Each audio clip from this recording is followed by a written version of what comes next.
Welcome to the JJ Think Tank. Hello and welcome back to another video on the JJ Think Tank.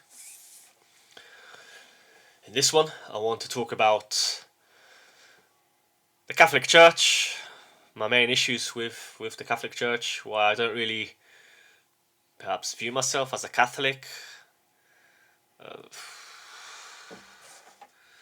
I'm not really affiliated with any church at the moment.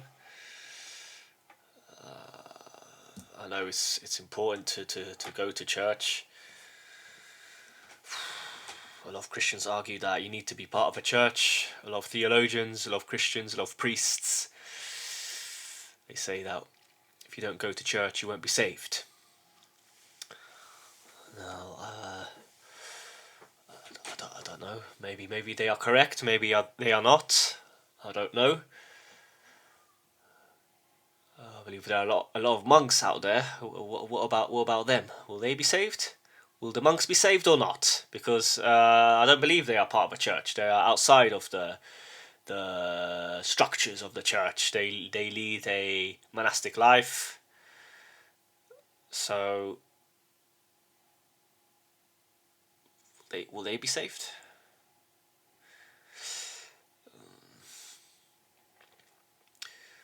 I don't know much about theology. I don't want to talk too much about these issues because I don't want to make a fool of myself. But I just want to share my views, really reflect on this topic, reflect on this institution, the Catholic Church, and share my ideas. And perhaps as I go along, some extra thoughts will pop into my mind. So, yes, I was baptized into the Catholic Church. I received my first Holy Communion. I was later confirmed in the Catholic Church when I was a young child and teenager. I didn't really think about these processes. I didn't think deeply about my faith at all. It's just something I went through. My parents were Catholic. I went to Catholic schools, Catholic primary schools, Catholic secondary school, and it was just what you did, yes? So, nothing much else to say. In general, the dogmatic side of Christianity never really interested me too much. I constantly see these squabbles between the various sects. A lot of argumentation, a lot of debates. I don't really see the point in this. I don't really understand. Why are you trying to prove? Are you just trying to prove your superiority in debates? Are you just trying to buttress your sense of self-worth by defeating your opponent in a theological debate? Is this what it boils down to? I understand that some doctrinal differences are important, and a debate needs to take place, because otherwise we get these mad views like predestination. I think this is a bit of a crazy view, quite illogical to me, because predestination argues that our fate is already sealed. We don't have any impact on our future, and whether our soul goes to heaven or hell. Obviously, this depends on the idea that you believe in heaven and hell. So, but for the purpose of this video, I'm assuming that my viewers and myself, we believe in the Christian worldview. We believe there is such a thing as heaven and hell, and so therefore, in my eyes, predestination is a irrational view. Protestantism gave rise to this view. I think specifically Calvinism, and this completely negates the idea of humans having freedom or some free will to influence their fate. And surely this is wrong. So yes, sometimes debates are necessary, but then I see these debates between Catholics and Orthodox Christians, and perhaps I'm just a bit low IQ. I don't really understand what the big deal is, what the issue is. It reminds me of scholasticism. I'm not really a fan of scholasticism. I'm not a fan of this school of philosophy. I think it doesn't really help you in life. Doesn't help you make progress.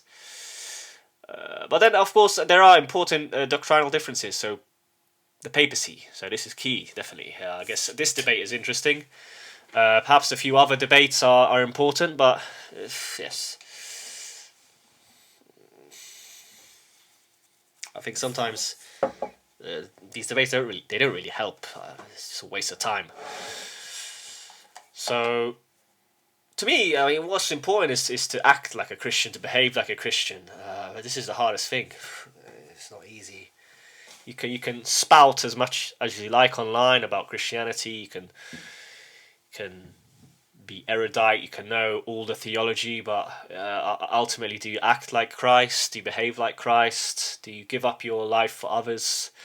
This is the hardest thing. It's not easy, and I'm far from being a good Christian. That's for sure. I'll be honest. So, but I believe in the power of Christianity, the Church, Jesus. I think we need to, even if you don't believe, I think from a cultural standpoint, you need to cherish Christianity. You need to preserve the church. You need to preserve Christianity as a force, because it gave so much good to the world, I think. And this is what Douglas Murray argues. He's a cultural Christian. I don't think he believes in Jesus or in the Christian worldview. I'm not really a big fan of Douglas Murray. I think he's wrong on many issues. He's a bit of an apologist for the current power structure, in my opinion. He's wrong about Palestine. He's wrong about other issues. But when it comes to this particular idea, cultural Christianity, this is I think this idea will appeal to the atheists, to the agnostics. Perhaps this will convince them that Christianity is important, that Jesus Christ as a figure in history is extremely important. But now coming back to the Catholic Church, so I don't know.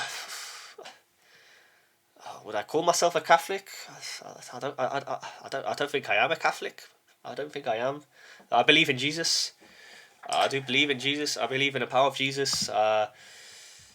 Jesus has changed my life. He has helped me, and I believe that he rose from the dead. I think he did. I guess here I just think of Pascal's wager. I think you're better off believing in God and Jesus than not believing.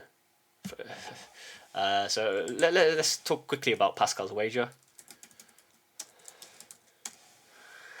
Pascal's wager is a philosophical argument by French mathematician Blaise Pascal.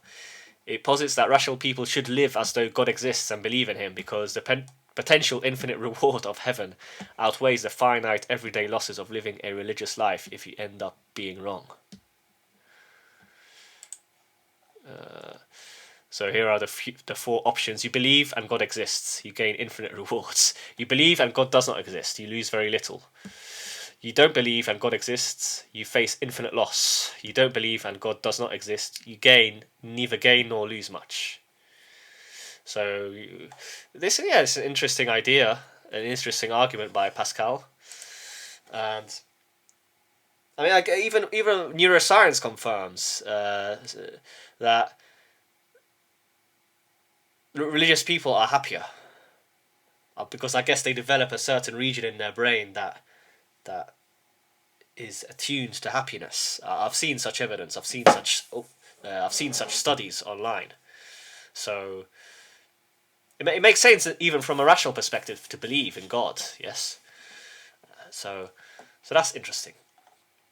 But yes, I've gone on a bit of a tangent again. Let's go back to the Catholic Church. So there's a few reasons why, I don't know, the Catholic Church, to me, it's gone on to a heretical path. It's entered a heretical path. So, for example, I think Catholicism, the Catholic Church, now accepts the idea of evolution, right? I think they have accepted it. I mean, I don't think I'm derived from a monkey. I'm sorry, but I don't have anything in common with a monkey. Perhaps with a Neanderthalian I do, but not with a monkey. And I believe that the Orthodox world, Orthodox Christianity, they don't accept evolution, based on what I read so far, and based on the information that I have consumed. So this is interesting. So yes, because the Catholics have accepted evolution, they hold a position known as theistic evolution, that yes, evolution is true, that we are derived from the monkeys, but God is directing this process. God created evolution. God is directing evolution. But I guess here you're giving up. You're submitting to the atheistic worldview. The atheists will then push further and say no. You're basically admitting that God does not exist by accepting this. So, Big Bang as well. I don't know, maybe this is less controversial. Big Bang, because I guess, because the Church argues that the world was created 2,000 years ago, right, or some 2,000 or 3,000 years ago, whatever. So if the Catholic Church accepts the scientific view of the Big Bang, then again there's a contradiction. So the Catholic Church is undercutting and undermining itself once again.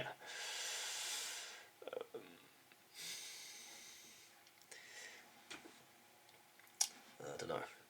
Look, for Big Bang, I guess it's kind of, this idea is similar to God creating the world from nothing, really, right? I mean, because Big Bang argues that there was nothing and then suddenly something was created. So I guess it's just saying the same thing but in another way, I guess. So now another important issue is papal supremacy. So I don't know, this papal supremacy. I don't. This is a dangerous doctrine to hold, because the Pope can be wrong. I mean, much like in authoritarian regimes, when there's a tyrant, the tyrant can be wrong, and because he's wrong, he causes a lot of chaos around him. So the same can be said for the Pope. And here I don't know much about this issue, but about this doctrinal issue. You can find debates online arguing for the papacy, arguing against.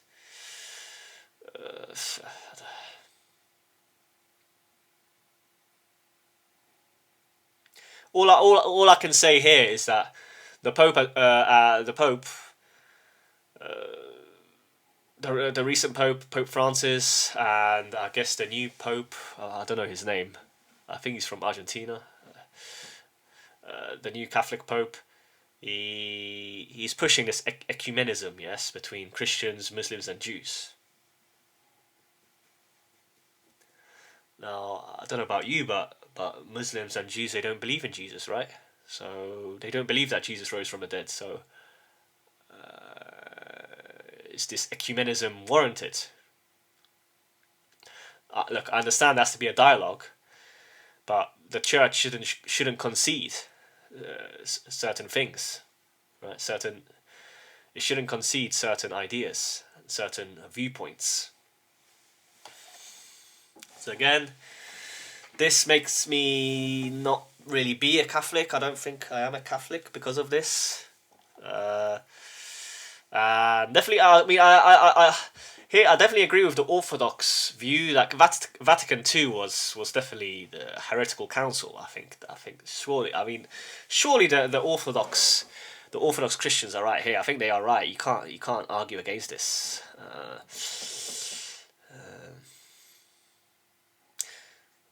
Yes. But look, I mean, is this really at the end of the day? Is this really important? Does it really matter what church you're a part of? I don't think it does. What matters is if you are a good person, if you behave in a Christ-like manner, if you give up yourself for others, etc. So a lot of these Christians, they hide behind this sense of being a Christian. They think just because they know their theology, etc., that they are better Christians, whatever. This holier than thou attitude. I don't know. Also, people argue that there are a lot of people who don't say they're religious or whatever, but they are much better people. And this, of course, this is true. They act more they act in a more Christian manner than many of these bloody Christians. So, look, I don't know if this is really important. Do you have to be part of a church? Is it really necessary? I don't know. I don't think so, to be honest. I like visiting churches. I like to go to church. I like to look inside. I like to look at the art. I like to look at the architecture. I feel great inside a church. I mean, churches, they're all beautiful. It doesn't matter which church, really. Catholic churches, Protestant churches, Orthodox churches. They're all beautiful. So, in my opinion, from the architectural standpoint and from the artistic standpoint. So that's why I just consider myself a Christian, not a Catholic. I'm just a Christian. I believe in Jesus. That's it, really. I'm not really affiliated with any church. I don't. Maybe I'm wrong. Look, I don't know. Maybe I have to be part of a church. I have to choose a church. Perhaps this is what I have to do. But at this moment in time, I'm just a Christian. I believe in Jesus, and that's it, really. That's all I wanted to say. 17 minutes. That's a good time. I was quite to the point during this video. I thought. I hope you enjoyed the video. I hope you found it interesting. And let me know what you think. Do you agree with me? Do you disagree? I'd like to know your thoughts. It's interesting. It's definitely interesting to me. Perhaps you can shed some light and point me in the right direction. So yes, once again, thank you for listening. If you made it this far, I appreciate it. You could have spent your time elsewhere, but you decided to hang around here on the JJ Think Tank. If you liked the video, consider liking and yes, commenting if you feel you have something to say. If you are a new viewer, consider subscribing. It will help me grow the channel. But yes, once again, thank you for listening, and I wish you all the best. Take care.